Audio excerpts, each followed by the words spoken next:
are back for week 3, and with it, we're going to be identifying bird songs this week.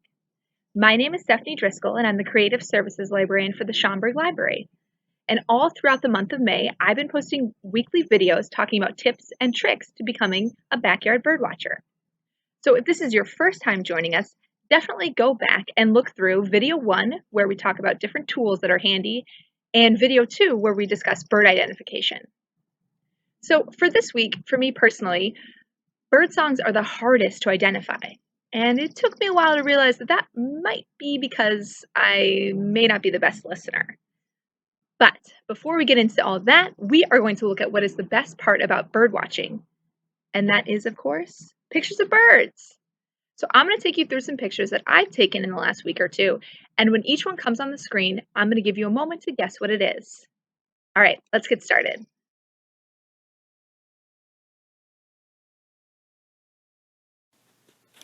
All right, here is our first picture.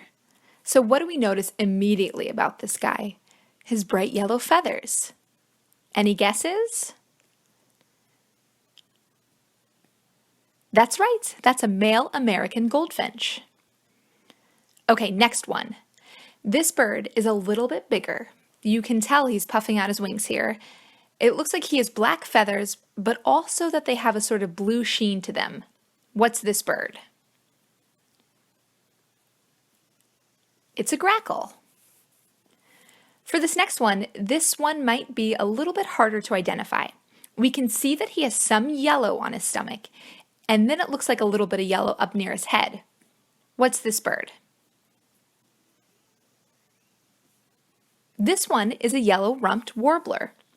These warblers are hard to identify because there are so many of them, and although lots of them look the same, they actually have different names. Okay, so this one should be a little bit easier to identify. We see these guys all around us. Can you guess what this one is? A Canadian goose. Okay, so this bird is one that I see the absolute most of when I go on walks around my neighborhood or even in the woods. I've never seen this bird at my bird feeder though, always on the ground, and it turns out that's because this bird does not eat birdseed. He prefers to forage in open areas for his food. So take a guess. You're right, it's an American robin. Okay, so this is a bird that we see often, but in this picture he might be looking a little strange because I caught him mid-nap. What is this bird? You're right, a mallard duck. Okay, so for this one, at the beginning of my bird watching journey, I'd never really seen one of these. Of course, I'd heard them in the trees, but it wasn't until I started getting better at bird watching and more observant that I started noticing these birds everywhere. Any guesses? It's a downy woodpecker. Okay, so now on to our last one. Be ready because this is a hard one. What? That's not a bird. If you guessed American toad for that one, you'd be right. All right, so now, with a little help from our friends at the Cornell Lab K-12 Education, let's talk a little bit about bird songs. So what are some reasons that birds make noises? As you can see here, birds will sing and call out for different reasons. They can be trying to keep in touch with their family, they can be warning other birds about predators, or they can be begging for food from their parents. But that's not all. Why is spring such a noisy time for birds? Because the main reason that birds sing is to find a mate. Take a look at this picture of the nesting cycle. The times that birds are going to be the most vocal is in that top picture, when male birds are protecting their territory and looking for a mate. Next, we're going to try out some trivia of bird songs, and you can try and guess or just listen along. I'll start off with some easy ones and then we'll get a little harder.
Great job, everybody!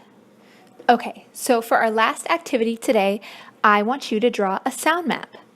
This will help you to get more in touch with what sounds you're hearing. So, what you're going to do is take a piece of paper and a pencil. Go outside with an adult and just listen for 5 minutes. Draw a map of what you hear. You're going to put an X on the map where you are and then draw the sounds around you. You can label them with different words and symbols. After you're done drawing, talk about it. What did you hear? Was there anything that you couldn't identify? Did anything surprise you? What do you think this area might sound like to a bird? Try it in different areas outside or even in your own house to see how sound changes. All right, everybody. Thank you for joining me for today's lesson. If you want more information about courtship and bird songs, I'm linking to the slideshow by the Cornell Lab Education K-12 in the below notes. As always, if you want to send me any birding photos, I'd love to see them, and you can send them to the email address below. Next week is our final week for this series, and we will be doing a quiz, and one lucky winner will receive a birding book sent to their house. So definitely be on the lookout for that, and I'll see you next week.